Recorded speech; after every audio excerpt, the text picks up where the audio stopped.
मध्य प्रदेश के इंदौर में जिला प्रशासन द्वारा राशन माफियाओं के विरुद्ध बड़ी कार्रवाई में प्रदेश का सबसे बड़ा 79 लाख का राशन घोटाला सामने आया है। इस मामले में 31 लोगों के विरुद्ध अलग अलग थाने में FIR दर्ज हुई है और 3 राशन माफियाओं भरत दवे, श्याम दवे और प्रमोद दहीगुड़े के विरुद्ध रासुका भी लगाई है। जिसके बाद आज सुबह भरत दवे के मोती तबेला स्थित अवैध निर्माण को भी प्रशासन द्वारा ध्वस्त कर दिया गया है। पूरे मामले में जिला आपूर्ति नियंत्रक RC मीणा की भी संलिप्तता पाई गई है, जिसके लिए इनके विरुद्ध भी FIR दर्ज की गई है। कनिष्ठ आपूर्ति अधिकारियों ने बताया कि छात्र प्राथमिक उपभोक्ता सहकारी समिति का उपाध्यक्ष श्याम दवे भी राशन घोटाले के कार्य में भरत दवे का निकटतम सहयोगी था और प्रमोद दहीगुड़े भी उक्त आरोपियों के साथ मिलकर गरीबों के राशन की चोरी करता था। तीनों राशन माफियाओं द्वारा मिलकर 12 दुकानों से कुल 2,55,480 किलो खाद्यान्न का गबन किया है। फिलहाल सभी आरोपी फरार है। पकड़े जाने पर पूछताछ में और भी नाम सामने आ सकते हैं, जो कि शायद प्रदेश का अब तक का सबसे बड़ा घोटाला साबित हो। इंदौर ब्यूरो नवीन सिंह भमावत की रिपोर्ट। मास्टरमाइंड तो भरत दवे जैसे टाइप के लोग हैं। भरत दवे, श्याम दवे और वो हैं। RC मीणा सपोर्ट करने वाले थे अपने निजी स्वार्थ के लिए। सर, अभी जो आरोपी सब फरार हैं आपके किया गया है। आप सभी का स्वागत करता हूँ मैं। मुख्य तौर पर आज जो बुलाने का मकसद था, गरीबों से जुड़ा हुआ मसला है।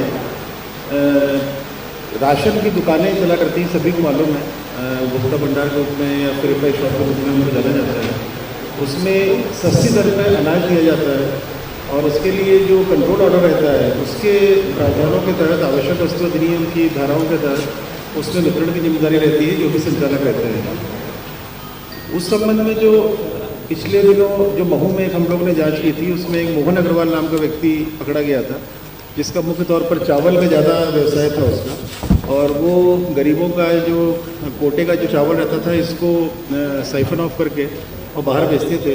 उसी क्रम में जो हम लोगों ने जांच शुरू की थी, शहर की दुकानों की नज़र रखे हुए थे हम लोग कि शहर की दुकानों में जो अन्य राशन की दुकानें हैं उसमें भी प्रॉपर्ली गरीबों को राशन मिल रहा है अथवा नहीं।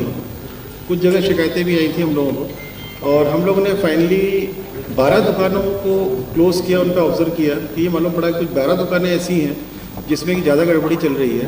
और अभी लगभग 8-10 दिन पहले उन 12 दुकानों में हम लोगों ने अधिकारी भेजे थे और उनका जो भी डॉक्यूमेंट्स थे, उनके दस्तावेज थे, POS मशीन थी। POS मशीन अत्यंत महत्वपूर्ण रहती है क्योंकि उसमें सारा जो उसमें राशन जितना आया है उसका रिकॉर्ड भी रहता है इलेक्ट्रॉनिकली, और कितना राशन इन लोगों ने बांटा है लोगों को उसका रिकॉर्ड पूरा उससे मिलता है। इसलिए POS मशीन जब्त की थी हम लोगों ने। उसमें मजिस्ट्रेट गए थे और फूड की स्टाफ था और साथ ही साथ जो स्टॉक रखा था दुकान में उसका वेरिफिकेशन भी उसी दिन हम लोगों ने किया था SDMs और तहसीलदार मजिस्ट्रेट्स की उपस्थिति में कि कितना राशन है। जांच करने का बेसिक जो आधार रहता है कि POS मशीन में कितना राशन आया है पर्टिकुलर एक पीरियड में। इसमें जांच की अवधि हम लोगों ने अप्रैल से लेकर के अभी दिसंबर तक रखी थी। उस पीरियड में कितना राशन आया है और कितना राशन बांटा है उसमें POS मशीन में अंगूठा लगवा करके, जो बायोमेट्रिक पद्धति से होता है। और उसमें बहुत ज़्यादा वेरिएशन, उन चिन्हित 12 दुकानों में बहुत ज़्यादा वेरिएशन मिला है। और जब उसकी जांच हम लोग कर रहे थे तो हम लोगों को जो भी नाम थे उसमें जो संचालक लोग थे, उस नाम के साथ साथ एक भरत दवे नाम का एक नाम आया सामने कि जो सेल्समैन के जब बयान लिए गए कि साहब हम लोग तो नाम के हैं यहाँ पर और भरत दवे हैं, वही पूरा जो भी यहाँ का राशन की जो भी गड़बड़ी होती है और ये राशन को निकाल के ले जाना, इसको बेचना, इसको लीगलाइज करने के लिए जो भी डॉक्यूमेंट्स लगते हैं फर्जी